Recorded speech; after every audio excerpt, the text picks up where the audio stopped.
EJK Surau, Tuan Imam, Tuan Bilal, semua para muslimin yang dimuliakan oleh Allah Subhanahu wa taala. Alhamdulillah. Apa khabar semua? Alhamdulillah ya. Suara okey ya. Suara saya lah serak sikit, Ramli Sarip ya. Jadi pertamanya bersyukur pada Allah Subhanahu wa taala atas segala limpahan nikmat rahmat yang tercurah daripada Allah taala ke atas kita semua. Alhamdulillah. Banyak-banyak rasa bersyukur pada Allah Subhanahu wa taala. Pada pagi ini pula hujan turun, masya-Allah. Ya, hujan turun. Jadi di sana apa yang pernah disebut oleh Nabi sallallahu alaihi wasallam, doa yang tidak akan ditolak, doa ketika hujan turun. Ya, jadi sambil-sambil tuan-tuan boleh baca doa. Ya, ketika hujan turun boleh baca doa. Bismikallahum ma ahya wa amut. Wah, tu doa tidur. Doa tidur tuan-tuan Okay, bacalah doa apa pun sambil-sambil dengar kuliah, dalam hati kita berdoa. Ya, doalah apa pun insya-Allah, mudah-mudahan dimakbulkan oleh Allah taala. Apatah lagi kita berdoa ketika berada dalam majlis, walaupun tanpa mengangkat tangan. Ya, walaupun tanpa mengangkat tangan, ya, walaupun tanpa kita mulai seperti mana yang biasa kita buat dalam solat, selepas solat biasanya ya. Jadi doalah macam mana pun dalam hati kita, Allah taala dengar dan Allah taala akan makbulkan insya-Allah ya. Baik tuan-tuan, pertama kita nak tetapkan sampai pukul berapa kita nak kuliah ni. 7 boleh, 7 boleh. 7 tuan-tuan, penat ni ya. Yang mana yang mulai malam tadi tu tahulah penatnya macam mana. Ya, yang masing-masing tu masing-masing mungkin mulai mungkin penat ya. Lagipun tuan-tuan, kuliah subuh ni tak boleh panjang-panjang. Kuliah subuh tak boleh panjang. Bukan sebab takut tuan-tuan tertidur, takut saya yang kat depan ni yang tertidur. Ya, jadi sebelum macam tu lebih baik kita buat keputusan kita habis pukul 7 insya-Allah ya. InsyaAllah tuan-tuan, hujan turun ke tak turun, pukul 7 kita habis. Tu yang penting ya. Hujan walaupun tengah lebat lagi pun kita habis pukul 7 juga insya-Allah. Siapa suruh tuan-tuan naik motor? Saya naik kereta ini alhamdulillah ya. Jadi saya boleh balik. Yang naik motor boleh duduk sekejap insya-Allah ya. Baik para muslimin yang dimuliakan oleh Allah Subhanahu wa taala. Kita sekarang ni ya 17 Ramadan. Ya, kalau ikut di Malaysia kita meraihkan sambutan nuzul Quran. Ya, meraihkan sambutan nuzul Quran ya. Jadi bila mana Allah Subhanahu wa taala kurniakan kepada kita Al-Quran, sekalian para salafus soleh tuan-tuan, sekalian para salafus soleh menganggap Al-Quran ini merupakan risalah daripada Allah taala khusus untuk diri dia. Ya. Para salafus soleh dia dapat menjiwai, dapat merasai Quran ini merupakan surat cinta daripada Allah taala ke atas diri dia. Tuan-tuan, itu cerita para salafus soleh. Ya, imannya kuat, takwanya masya-Allah, amal ibadahnya masya-Allah kan? Jadi kita hari ini boleh tak rasa macam tu? Boleh. Insya-Allah. Siapa yang nak merasai bahawasanya Al-Quran ini merupakan surat cinta daripada Allah ke atas diri dia, kalau dia usaha untuk dapatkan perasaan tu, insya-Allah dia akan dapat tuan-tuan. Maka pada waktu tu apakah yang akan berlaku pada diri kita? Kita akan menjadi orang yang rapat sangat dengan Al-Quran. Kita akan jadi orang yang dekat sangat dengan kitab Allah Subhanahu wa taala. Tak tergamak kita nak meninggalkan daripada ayat-ayat Allah Subhanahu wa taala ini setiap hari. Apatah lagi kita berada pada bulan Ramadan tuan-tuan. Tuan-tuan, bulan Ramadan bulan yang di mana hati kita ini cepat lunak. Hati kita ini jinak untuk buat ibadah pada Allah taala. Tuan-tuan boleh cek diri sendiri, boleh muhasabah masing-masing. Kadang-kadang kita rasa pelik, Ramadan je rasa seronok nak ibadah kan? Ramadan rasa seronok je nak bersedekah. Ramadan rasa seronok je nak infak. Ramadan rasa seronok je nak buat ibadah pada Allah taala, apa juga ibadah. Tapi masuk je bulan lain tuan-tuan, tak rasa seronok. Dia buat juga tapi tak seseronok macam mana bulan Ramadan. Sebab itulah kalau boleh kita ambil ruang dan juga peluang, datang je Ramadan, usahalah. Kalaulah selama ini kita jauh daripada kitab Allah Ta'ala, jauh daripada Al-Quran, ni tak tanya lagi ni, siapa Ramadan kali ni pegang Quran sekali pun tak pernah. Sini selalu tuan-tuan, tempat lain ada ahli Korea dia tuan-tuan, tak pegang Quran langsung pun ada. Tapi tempat lain, tuan-tuan yang ceritalah, jangan tanya tempat mana tuan-tuan ya. Quran Ramadan, kita dah 17 Ramadan. Duka citanya selama 17 hari dalam Ramadan ni sekali pegang Quran pun tak pernah. Tuan-tuan, Kalau perkara tu ada pada kita, tuan-tuan saya nak cerita tuan, boleh tengok dalam YouTube. Boleh tengok dalam YouTube, ada orang tak ada tangan. Ada orang tak ada tangan. Ni kudung ni. Kudung kedua-dua belah tangan. Tak ada jari jemari yang cantik, yang indah macam mana Allah Ta'ala berikan pada kita. Ya, ada kawan saya jari dia tertambah tuan-tuan. Ada orang jari tertambah kan. Nama dia Zafri nama dia tuan. Jadi saya kata, Zafri, entah ni banyak bersyukur sangat ni. Entah ni terlalu banyak bersyukur. La in syakartum la azidannakum. Barang siapa bersyukur, Allah Ta'ala tambah lagi nikmatnya. Jadi rupanya jari tambah tu sebab apa? Banyak bersyukur pada Allah Ta'ala. Kita nak ngejek dia tuan-tuan, tapi tak baiknya guna ayat Quran ngejek dia. Ya? Dia kata apa? Dia kata kalau akulah orang yang bersyukur, korang ni orang yang kufur pada Allah Ta'ala. Sebab apa? Sebab apa jari tak tertambah, dia kata. Nikmat macam tu, 5 jari, 10 jari macam tu je, tak ada tambah. Sebab apa? Jarang bersyukur pada Allah Ta'ala, dia kata. Ya? Tuan-tuan, ada orang tangan tak ada ni, tapi bersungguh dia nak buka Quran. Bersungguh dia nak buka Quran ni. Tuan-tuan boleh berlatih lah. Balik rumah kan boleh berlatih. Ya, cuba tuan-tuan solitip jari kita tuan-tuan, cubalah buka Quran. Ya, ada orang dekat luar sana yang tangannya tak ada, tapi boleh dia pegang Quran. Boleh pegang Quran. Macam mana cara dia pegang? Dia kepit kedua tangan. Dia kepit, tuan-tuan. Macam mana dia buka? Dia buka. Guna helaian demi helaian, guna saki lengan yang ada tu, kemudian diguna pula dengan mulut dia. Helaian demi helaian dapat dia buka. Tuan-tuan, kalau duduk depan Allah Ta'ala nanti, malu kita dengan orang macam ni. Malu kita dengan dia. Kenapa? Kerana Allah Ta'ala kurniakan kepada kita kudrat dapat 2 tangan. Jari cantik pula tu, tapi pegang Quran sekali pun tak pernah. Allah. Ya, ibu-ibu ayah tuan-tuan yang dimuliakan oleh Allah Ta'ala. Ada orang bulan Ramadan ni tuan-tuan, tengok Quran pun tak pernah walaupun sekali. Ya, yelah, kalau dah tak pegang nak tengok macam mana? Ya, tuan-tuan, kalau tak pegang Quran nak tengoknya macam mana? Tuan-tuan dalam handphone ni, app Quran. Kalau siapa yang download app Al-Quran dalam handphone dia tuan-tuan, ya, dia nak pegang Quran malas. Dia nak pegang Quran malas. Tetapi dia ada download app Al-Quran dalam handphone dia. Kalau ada yang download lah. Kalau ada yang download, alhamdulillah. Yang tak ada download, innalillah. Ya, sampai macam-macam app kau boleh download. App Grab pun tuan-tuan dia boleh download. Grab Food, Grab Panda, Food Panda, semua dia boleh download tuan-tuan. Tapi app Quran tak dapat download langsung. Siapa yang ada download app Al-Quran tuan-tuan, walaupun dia mungkin malas pegang Quran, sekurang-kurangnya dia boleh buka. Dia boleh buka app Al-Quran, dia boleh tengok. Tapi duka cita, ada orang yang bulan Ramadan sekali tengok ayat-ayat Allah Ta'ala pun tak ada. Tuan-tuan, malu di hadapan Allah Subhanahu Wa Ta'ala nanti tuan-tuan. Rupa-rupanya ada di antara umat Nabi Muhammad yang buta, tapi mampu menghafal kitab Allah Subhanahu Wa Ta'ala. Tuan-tuan boleh tengok di YouTube. Tuan-tuan tahu tak YouTube tu apa? Tahu tak? Macam tak tahu je YouTube ni. Ke tempat ni memang tak tahu tuan-tuan? Ha? Tempat sini mungkin tak tahu kot YouTube apa tuan. Tempat lain tahu YouTube. Tuan-tuan kena itulah, teknologi ni kena kejar juga ni. Tuan-tuan, dekat YouTube ada satu wawancara dilaksanakan ke atas seorang budak yang buta penglihatan. Buta penglihatan. Tuan-tuan, dia bukan setakat boleh baca Quran, bahkan dia menghafal 30 juzuk Al-Quran. Masya Allah. Boleh menghafal 30 juzuk Al-Quran. Satu soalan yang pengacara Arab tu tanya pada dia sehingga menyebabkan semua orang yang mendengar jawapan itu menangis. Ya? Apa yang dia minta? Apa yang dia nak minta pada Allah Ta'ala? Dia kata, aku nak minta dengan Allah Ta'ala supaya kalau boleh jangan biar aku tak ada penglihatan mata, tak apa. Supaya aku tak buat maksiat mata. Dan supaya berada depan Allah Subhanahu Wa Ta'ala nanti ni, mata ni selamat daripada dihisap. Dia memang dah buta tuan-tuan. Ya? Tapi Al-Quran 30 juzuk bukan setakat di mulut, tapi terpahat di dada dia. Terpahat tuan-tuan. Masya Allah.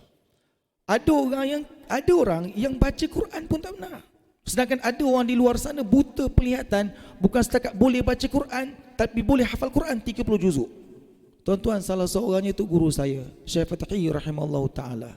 Tuan-tuan, ya, tu guru saya dekat Mesir, hafal Quran 30 juzuk, orangnya buta tuan-tuan.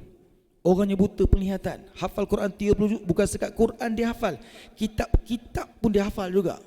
Kita orang kalau baca Quran dengan dia, ya, baca Quran dengan dia, Biasa lepas baca Quran dia akan suruh kita semak pula dia baca kitab-kitab dia. Ya, ada rak kitab lebih kurang macam kita lah, tapi tinggi lagi rak kitab dia tuan. Ya, dia suruh ambil daripada bawah, kemudian daripada ke kanan kitab yang ke-8. Kita mukiralah 1 2 3 4 5 6 7 8 akad. Ya, betul tak yang tu cerita tentang kitab tentang harta pusaka, miras? Betul Syekh. Okey, buka buku surat sekian. Dia suruh kita buka. Tuan-tuan, orang buta suruh kita buka muka surat sekian. Perenggan nombor berapa? Okey, dengar aku baca. Dia baca tuan-tuan. Dia baca kitab tu seolah-olah dialah yang pengarang kitab tu. Masya Allah. Tuan-tuan, guru kami tu dah meninggal lah. Masya Allah. Syekh Fathi rahimahullah ta'ala. Tuan-tuan, tapi kita tahu hati dia terang. Ada orang gelap penglihatan tapi terang hatinya. Ada orang cerah penglihatan tapi gelap hatinya. Allah. Tuan-tuan nak pilih yang mana tuan-tuan? Kita kalau boleh nak penglihatan pun cerah, hati pun cerah. Tuan-tuan, siapa yang tak pernah tengok Quran sepanjang Ramadan, kita dah 17 Ramadan, tolonglah tengok Quran. Tuan-tuan, ya. Ada juga di antara kita, bukan yang kat sini, yang kat luar sana tuan-tuan. Ya, yang sini okey, yang kat luar sana, ya. Dengar Quran sekali pun tak pernah. Dengar Al-Quran sekali pun tak pernah. Dia pegang dah lah, tidak. Pegang Quran pun tidak. Melihat ayat-ayat Allah Ta'ala pun tidak. Telinga dipekakkan daripada mendengar ayat-ayat Allah Subhanahu Wa Ta'ala. Tuan-tuan, sepanjang kehidupan ni apa yang kita nak sebenarnya? Ya, sepanjang kehidupan kita ni apa yang kita nak sebenarnya? Dalam kerana Allah Ta'ala kurniakan kepada kita satu mukjizat agung peninggalan daripada Nabi SAW ke atas diri kita, yang mana leganya Rasulullah, leganya Nabi sekiranya umat Nabi ni ambil Quran, pegang Quran betul-betul, maka dia akan selamat, takkan sesat sampai bila-bila. Leganya Rasulullah. Nabi-nabi lain tuan-tuan, wafat saja mereka, hilang segala mukjizat, tapi khusus kepada Nabi Muhammad SAW, mukjizat Nabi kekal sampai akhir zaman. Tuan-tuan, bayangkan, wafat saja mana-mana Nabi, terus umat dia kufur pada Allah Ta'ala, terus umat dia berpaling kepada agama asal. Tuan-tuan, tak payah cerita jauh, cerita Nabi Musa AS, tinggalkan kaum dia 40 hari 40 malam, turun-turun tuan-tuan, dah kufur pada Allah Ta'ala, dah berpaling kepada agama asal mereka. Ya, tapi Nabi SAW tinggalkan kita 1400 tahun, umat Nabi tak sesat-sesat tuan-tuan. Yang sesat tu adalah tuan-tuan, yang sesat tu ada, ya. Cuma yang tak sesat ni ramai juga. Yang tak sesat ramai juga. Macam mana boleh tak sesat? Kerana Al-Quran yang Allah Ta'ala hadiahkan pada kita. Tuan-tuan, para muslimin yang dimuliakan oleh Allah Subhanahu Wa Ta'ala, soalan berikutnya, ni banyak soalan ni. Ya, banyak soalan tuan-tuan, ya. Bila tuan-tuan? Bila kali terakhir kita dengar Quran ke, kita baca Quran ke, tak kira lah sama ada dengar ke, sama ada kita sendiri yang baca ke, ya tuan-tuan, yang menyebabkan hati kita bergetar. Hati kita bergetar ataupun yang menyebabkan kita sampai boleh menangis tuan-tuan. Yang mana kita boleh sampai menangis. Masya Allah. Ada orang terror tak terror tuan-tuan menangis tuan-tuan. Dia tengok cerita Korea boleh menangis. Oh, terror tak terror? Oh, opa. Yang awet tu kata opa, ya. Abang katanya, ya. Jadi percintaan cerita drama Korea tu ada orang yang boleh menangis tuan-tuan. Tapi dia dengar ayat Allah Ta'ala sekalipun susah nak menangis. Sekalipun susah nak menangis. Sebab tu kata Nabi SAW, Iqra'ul Quran wa beku fa illam tabku fatabaku. Baca Quran dan menangislah. Kalau tak mampu menangis, maka acah-acahlah buat menangis. Ya, jadi latihan untuk menangis tuan-tuan, dia kena acah-acah dulu buat menangis.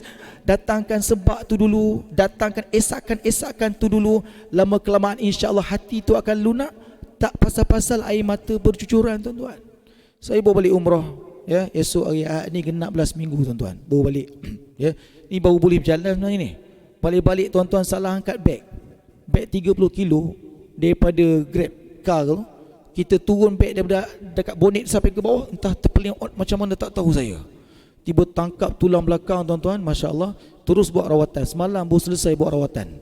Semalam baru selesai. Alhamdulillah, bolehlah duduk sekejap, bolehlah rukuk, alhamdulillah. Kalau tak ketat ni, nak duduk tak senang, nak baring tak senang tuan-tuan. Masya-Allah, ya. Jadi nak cerita tuan-tuan, pergi umrah baru-baru ni, imam baca Quran. Imam baca Quran, dia menangis tuan-tuan. Dia baca Quran dengan sebab ada penghayatan dia menangis. Ya, kita yang tak faham ayat apalah imam dibaca, kita pun boleh menangis. Kita pun boleh menangis. Ini pelik Al-Quran yang Allah Ta'ala berikan kepada kita ni, Masya Allah.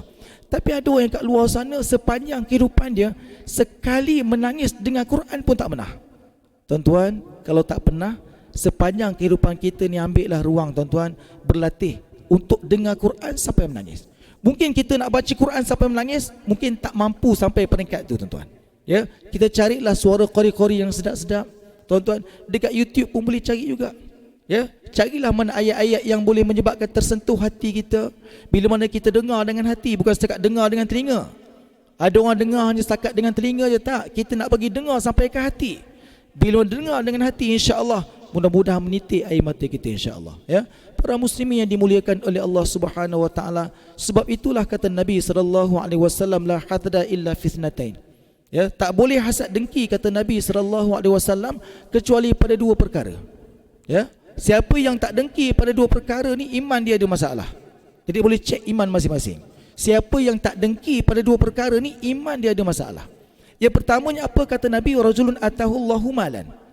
Pertamanya kita kena dengki terhadap seorang manusia yang Allah Ta'ala kurniakan kepadanya harta. Harta yang dia dapat tu, dia dapat bersedekah bila-bila masa je. Ya, macam kita, tabung kita itu lah, tabung sahur dan iftar. Satu lagi tabung, saya baru perasan tadi tuan, rupa tabung sini melekat dekat dinding rupanya. Ya, tak nampak tuan-tuan, belah dalam. Jadi ini untuk mengaburi mata pencuri lah kot. Ya, jadi pihak surau dah bincang dah macam mana rasa-rasanya tabung yang paling praktikal. Terciptalah tabung macam tu tuan-tuan. Yang bagi idea ni memang brilian tuan-tuan. Ya, pahala besar tu. Walaupun bagi idea, duit bukan duit dia pun yang buat tu. Dia bagi idea tuan-tuan. Tapi tak apalah, pahala besar masya-Allah. Kita nampak awal pagi ada sahabat kita bersedekah awal pagi tuan. Ya? Kalau kita tak rasa dengki dengan orang macam tu, iman kita ada masalah. Ya? Yang keduanya kata Nabi sallallahu alaihi wasallam, "Rajulun atahullahu Qur'anan." Yang keduanya kita kena dengki dengan orang yang Allah Ta'ala kurniakan kepadanya Al-Quran. Al-Quran yang dia ada tu, dia boleh baca tak kira masa. Kan? Dia boleh baca bila-bila masa dia nak baca, silakan. Kalau dia hafal Quran, dia boleh baca mana-mana ayat yang dia nak, silakan. Ya, tuan-tuan, itu kalau orang yang hafal Quran. Yang tak hafal tuan-tuan tapi dia mahir baca Quran, tak ada masalah. Dia nampak je Quran, dia ambil, dia buka, dia baca sikit. Sebab apa? Mentang-mentang dia lancar. Mentang-mentang dia lancar baca Quran, mentang-mentang dia tera baca Quran, cik ewa, kau boleh lah, kau pandai baca Quran. Tuan-tuan, dia tuan-tuan yang boleh pandai baca Quran, bukan kata lahir-lahir tu pandai.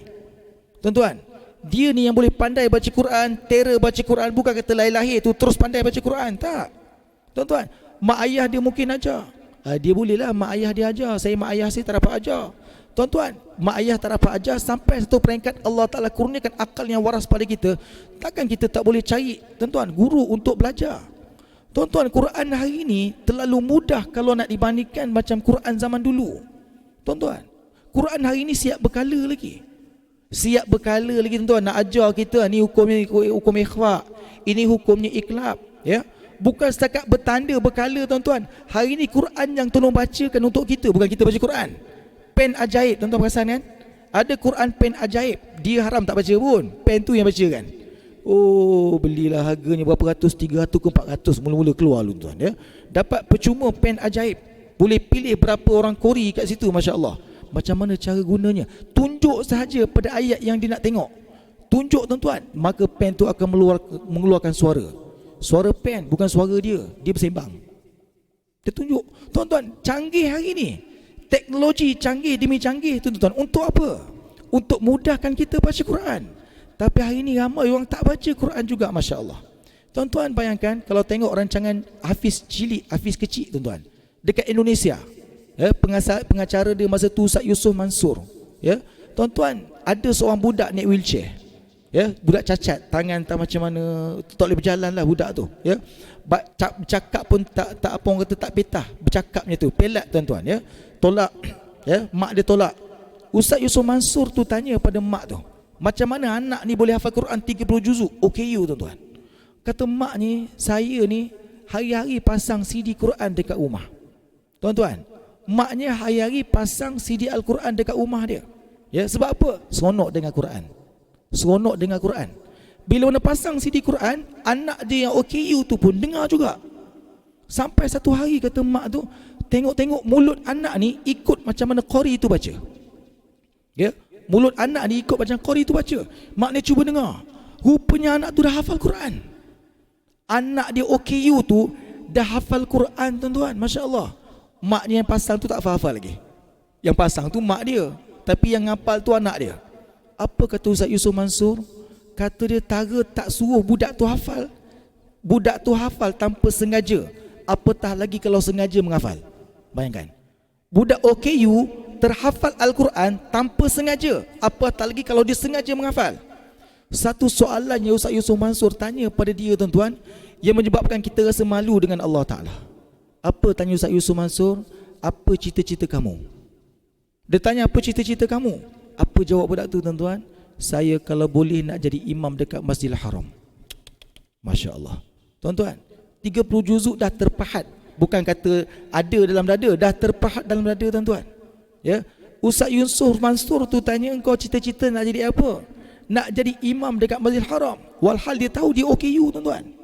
Walhal dia tahu dia OKU. Masya Allah. Tuan-tuan muslimin yang dimuliakan oleh Allah Subhanahu Wa Taala, sebab tu dalam bab Quran kita kena dengki dengan dua golongan tadi ni. Ya, pertama orang yang Allah Taala kurniakan harta, yang kedua yang Allah Taala kurniakan kepadanya Al-Quran, dia boleh baca. Tuan-tuan, kalau kita tak dengki dengan orang macam ni tuan-tuan, iman kita ada masalah. Ya tuan-tuan, kalau perkara tu ada pada diri kita, apa dia? Tak reti lagi baca Quran sampai ke hari ni. Tuan-tuan belajarlah. Belajarlah sebelum kita pejam mata buat selama-lamanya tuan-tuan. Ya, tuan-tuan tak perlu, kalau hari ini mungkin rasa macam dah terlambat, tak ada terlambat tuan-tuan. Tak ada terlambat. Apa kata Nabi SAW dalam satu mafhum hadis Nabi agak panjang. Nabi cerita tentang kalaulah esok menjelang kiamat. Ya, dan pada waktu tu dekat tangan kamu ni ada sebiji kurma, mampu kamu semai. Boleh semai? Semailah kata. Maknanya kalaulah kata takdir tuan-tuan, esok kiamat, hari ni kita nak beramal, Allah Ta'ala masih bagi peluang. Allah Ta'ala masih bagi peluang untuk beramal. Masya Allah. Tuan-tuan, saya nak cerita.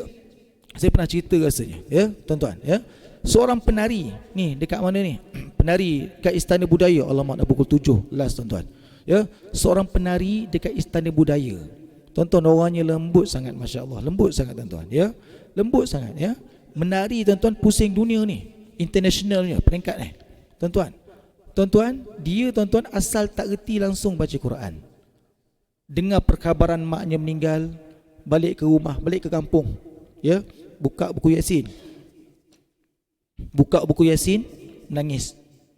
Orang lain dah pilih muka surat berikutnya, muka surat sebelah, dia masih muka surat tu tuan-tuan menangis. Imam tu perasan, imam kampung perasan, oh ni budak ni menangis, ni anak arwah ni rasanya ni. Ya, lepas habis baca Yasin, imam tu tegur dia, anak arwah, ni mak saya ni. Ya, sabarlah, jangan menangis, kata sabarlah. Ya, hadiahkan bacaan Al-Quran pada arwah mak kamu.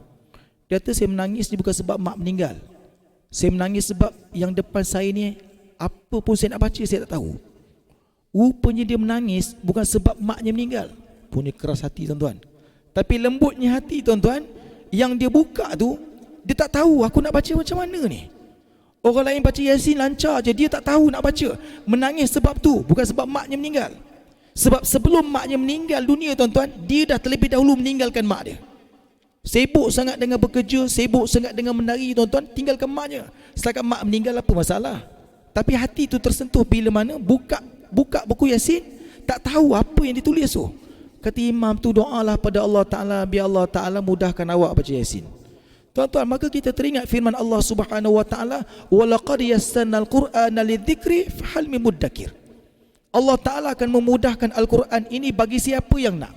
Siapa yang nak Al-Quran, Allah Ta'ala akan mudahkan. Macam kita cerita tadi, orang yang tangan kudung, bila mana dia nak pegang Quran, maka dia akan dapat pegang Quran. Ya, orang yang buta penglihatan tuan-tuan, tapi dia nak hafal Quran, Allah Ta'ala akan bagi mudah dia hafal Quran. Budak OKU tuan-tuan, dia nak dengan Al-Quran, maka Allah Ta'ala akan mudahkan dia dengan Al-Quran. Yang kita kenapa tak dapat? Yang kita kenapa tak dapat? Pegang Quran sekali pun tak pernah, tengok Quran pun tak pernah, dengar pun jarang-jarang. Kenapa kita tak dapat? Sebab kita tak nak, itu je. Sebab kita yang tak nak. Kalau kita nak, janji daripada Allah Ta'ala, walaqad yassarnal Quran, Allah Ta'ala akan mempermudahkan kita. Maka belajarlah tuan-tuan. Hamba Allah Ta'ala tu dia belajar, ya? Dia menangis pula dekat Masjid Ibn Sina, Titi Wangsa terbakar baru-baru ni tuan-tuan, ya? Dia menangis kan dekat dengan Istana Budaya, ya? Dia menangis kat situ. Tuan Haji Saleh, imam masjid situ dah meninggal lah, ya? Dia tegur brother tu, Ni kau ni baru first time nampak sini ni ya. Ya Muam, betul. Saya baru first time. Saya kerja kat Istana Budaya. Dia menangis kenapa? Lepas asar. Menangis kenapa ni? Saya nak baca Quran tapi tak tahu siapa boleh ajar saya. Lah, kau tak cakap dengan aku kenapa? Imam boleh ke ajar? Lah, kalau aku tak boleh ajar, aku bukan imam namanya. Imam tuan-tuan, confirm lah boleh ajar. Tuan-tuan, dia belajar dengan Tok Imam tuan-tuan. Hari ni Yasin hafal. Yasin hafal tuan-tuan. Dekat kawasan tu kan kawasan elit orang kaya-kaya. Datuk-datuk, Tan Sri, tuan-tuan. Rumah besar-besar, masya-Allah. Rumah besar-besar tuan-tuan, padahal kubur kecil je. Kubur kecil tuan, rumahnya besar, masya-Allah. Tapi yang duduk dekat rumah tu siapa dia? Orang gaji. Yang dia itu rumah kedua, rumah ketiga tuan-tuan. Rumah punya banyak rumah, masya-Allah. Tuan-tuan, kalau ada kenduri, bertembung kenduri banyak tuan-tuan, jadi imam tu akan bagi dengan brother tu. Ya. Okey, kau pergi rumah tu ya. Datuk Seri. Ustaz pergi rumah mana? Saya pergi rumah Tan Sri. Atas sikitlah imam. Imam rumah Tan Sri. Ya, yang dia Datuk Sri. Tuan-tuan, jalan catwalk. Jalan catwalk tuan-tuan, penari. Lembut orangnya. Jalan catwalk. Jalan catwalk. Assalamualaikum. Datuk Seri tu buka pagar. Jawab, siapa? Saya ganti Imam Saleh. Imam Saleh tak dapat. Imam Saleh pergi mana? Kata Datuk Seri. Imam Saleh pergi rumah Tan Sri. Oh ya. Okey. Imam kawan tu tengok atas bawah tuan-tuan. Betul ke dia ni kata? Ya. Oh, buku Yasin ada bawa tak? Oh, tak ada. Tuan rumah tak sediakan ya? Oh, masih tak ada. Tak apa, saya hafal. Tuan-tuan, dia hafal tuan-tuan Yasin. Tuan-tuan, apa yang berada tersebut pada saya? Ustaz, saya yang banyak dosa ni. Penari yang bergeluman dengan dosa puluhan tahun, dia kata, ketika minta dengan Allah Ta'ala untuk mudahkan baca Quran, Allah Ta'ala bagi dia. Allah Ta'ala bagi. Walhal dia tahu dia banyak dosa tuan-tuan. Tuan-tuan, itu tara penari. Tuan-tuan penari ke? Tak. Tuan-tuan bukan penari tuan-tuan. Dia kata, Ustaz, dosa-dosa ni, dia ceritalah ya. Dia cerita sisi gelap sebagai seorang penari. Bercampur lelaki perempuan tu biasa. Kalau stesen tuan-tuan, menari dekat luar negara ni, bukan kata orang lelaki bilik orang lelaki, orang perempuan, tak. Dia nak bercampur bilik, tak ada hal punya. Arak tuan-tuan tak cerita lah. Solat memang tak solat lah. Tapi dia kata arak tak pernah minum, zina pun tak pernah, dia kata. Ya, tuan-tuan. Brother tu kata apa? Dia tuan-tuan, tara banyak dosa begitu, ketika minta dengan Allah Ta'ala untuk Allah Ta'ala mudahkan dia baca Quran, Allah Ta'ala mudahkan dia baca Quran. Masya Allah. Tuan-tuan, kalau kita yang bukan penari, tak bergelumang dengan dosa, cuma lemah kita tak dapat Quran tuan-tuan, mintalah dengan Allah. Mintalah dengan Allah tuan-tuan. Ramadan ni kita nak minta sungguh-sungguh. Ya, insya-Allah siapa yang minta dengan Allah Ta'ala untuk Allah Ta'ala mudahkan dia baca Quran, Allah Ta'ala akan mudahkan. Sebab itu janji daripada Allah. Walaqad yassarnal Qur'ana lidzikri fahal min muddakir. Tuan-tuan, kalau satu hari tak boleh satu juzuk, bacalah satu hari satu ayat tuan-tuan. Belajar ni saya cerita kaedah tuan-tuan ya. Kalau bagi yang rasa agak berat, rasa macam terlambat dah ni, terlambat. Tak ada terlambat tuan-tuan. Ya. Kita satu hari fokus satu ayat saja. Alif Lam Mim. Sadaqallahul Azim. Ya. Jangan tuan-tuan baca alam pula. Alam dibacanya. Alif Lam Mim baca alam Dia macam mana nak tahu bacaannya Alif Lam Mim bukan bacaannya alam. Yasin tu mujurlah dia baca kat surau tuan-tuan. Kalau tak ada baca Yasin kat surau tuan-tuan, pakat sebut yes, Yasin yes ya. Rupanya betul. Alif Rahsia tuan. Alif Lam Mim Ra Almari. Alif Rahsia dekat Masjid Asy-Syakiri Gombak waktu saya jadi imam tu tuan-tuan ya.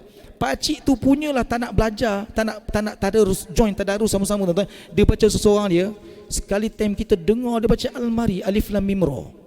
Alif Lam Mim Ra dibacanya Almari tuan-tuan ya. Rupa benda tu ada. Ada benda tu tuan-tuan, masya-Allah. Dia tak tahu tapi dia tak nak tanya, dia tak nak belajar. Kaedahnya macam mana tuan-tuan? Pertama kita dapatkan seorang guru. Ya, kalau kita dekat sini imam kita lah. Imam tu pun siapa kenalan-kenalan kita yang pandai baca Quran. Tuan-tuan ya. Kemudian kita ambil nombor kontak dia lah. Ya, kita minta dia ajar kita satu hari belajar satu ayat. Ya, itu pilihan pertama ya. Jadi Alif Lam Mim ya, Mam, ni macam mana bacaannya? Telefon tuan-tuan. Ya, Alif Lam Mim. Tuan-tuan tak payah belajar tajwid. Ya, jangan sampai imam tu ajar tajwid ni apa ni, awak tak tahu hukum apa ni. Tak tahu ni bukan fasa belajar tajwid sekarang tuan-tuan. Sekarang fasa untuk kita betulkan bacaan, boleh baca Quran. Sadaqallahul Azim. Terkejut imam tu. Satu ayat je. Satu ayat okeylah. Okeylah satu ayat tuan-tuan. Ya. Jadi bila nak khatamnya kata imam tu? Bila nak khatam kalau satu hari satu ayat? Tuan-tuan, 17 tahun akan khatam insya-Allah. 17 tahun akan khatam insya-Allah. Lamanya tuan-tuan. Hari ni umur kita 71 tahun tak khatam. Tuan-tuan, hari ni umur kita 71 tahun, sekali khatam pun tak pernah. Apa sangatlah 17 tahun tuan-tuan? Apa sangat 17 tahun? Umur kita 71 tahun, 61 tahun, 50 tahun, sekali khatam pun tak pernah. Setakat 17 tahun apa sangat? 50 tahun kita abaikan usia kita begitu dengan tidak mahir baca Quran, tak boleh baca Quran, tak kerti baca Quran. Setakat 17 tahun apa sangat? Ustaz, sampai ke umur? Sampai tak sampai belakang cerita tuan-tuan? Sampai ke tidak umur kita 17 tahun lepas ni, sampai tak sampai belakang cerita? Rasa tak sampai kot. Kalau rasa macam tu tak apalah. Tapi kalau rasa macam tak sampai tuan-tuan, bila nak mahir baca Quran? Dah tahu umur tak sampai 17 tahun lepas ni, bila nak mahir baca Quran tuan-tuan? Masya Allah. Ya, itu kaedah yang pertama. Kaedah yang kedua tuan-tuan, kalau kita malulah sekalipun nak cari guru tuan-tuan, ni app Al-Quran banyak tuan set. Kalau macam saya ambil Android, Holy Quran yang Android punya tuan-tuan. Ya, yang dah ada memang sertifikat diluluskan tuan-tuan. Ya. Tuan-tuan, satu ayat tu kita boleh klik dekat situ, tekan situ, kemudian dia akan keluar nak pilih qori yang mana tuan-tuan. Ya. Ayat tu pula boleh ulang banyak kali. Alif lam mim, alif lam. Kita download satu ayat tu je bacaan tu. Boleh tuan-tuan, boleh. Ya. Kenapa boleh? Allah Taala dah sebut walaqad yassarnal qur'ana lidzikri fahal min muddakir. Kalau kita nak minta sungguh-sungguh dengan Allah Taala, usaha sungguh-sungguh, Allah Taala akan mempermudahkan insya-Allah. Ya. Wallahu taala alam tuan-tuan, terlebih 9 minit. Tu naik share tu. Naik share tuan-tuan. Dah naik share 9 minit tuan-tuan. Sepatutnya pukul 7 tadi. Dah 9 minit terlebih naik share dah sekejap tuan-tuan. InsyaAllah mudah-mudahan Ramadan kali ini Ramadan terbaik untuk kita. Mudah-mudahan Ramadan kali ini Ramadan yang dapat menyuntik kita untuk dekat dengan kitab Allah Subhanahu Wa Taala, rebut peluang sebaik mungkin insya-Allah. Mudah-mudahan Allah Taala berikan apa yang kita minta kepada Allah Taala, dan mudah-mudahan Al-Quran memberi syafaat kepada kita ketika berada di akhirat nanti insya-Allah. Aku qouli hadza astaghfirullahal azim li wa lakum. Wassalamualaikum warahmatullahi wabarakatuh. Bismillahirrahmanirrahim. Alhamdulillah wassalatu wassalamu ala Rasulillah. Allahumma arinal haqqa haqqan warzuqna ittiba'ah wa arinal batila batila warzuqna ijtinabah. Ya Allah Tuhan kami, tunjukkan pada kami kebenaran itu supaya kami nampak ianya benar, dan berikan kekuatan pada kami untuk kami mengikutinya. Ya Allah Tuhan kami, tunjukkan pada kami kebatilan itu supaya kami nampak ianya batil, dan berikan kekuatan pada kami untuk kami menjauhinya. Ya Allah Tuhan kami, berkatilah usia kami pada sakit Ramadan yang telah Engkau rezekikan pada kami ini ya Allah, dan kurniakanlah kepada kami, hadiahkanlah kepada kami Malailatul Qadar. Ya Allah Tuhan kami, sesungguhnya Engkau Maha Pemaaf dan Engkau sukakan kemaafan ya Allah. Maka maafkanlah dosa-dosa kami, maafkanlah dosa-dosa kami ya Allah, maafkanlah dosa-dosa kami ya Allah. Wassallallahu ala Muhammad wa ala alihi wa sahbihi ajma'in, walhamdulillahi rabbil alamin. Subhanakallahumma wa bihamdik, asyhadu an la ilaha illa anta, astaghfiruka wa atubu ilaik. Bismillahirrahmanirrahim. Wal asri innal insana lafi khusr illa alladhina amanu wa amilus salihat wa tawasaw bil haqqi wa tawasaw bis sabr.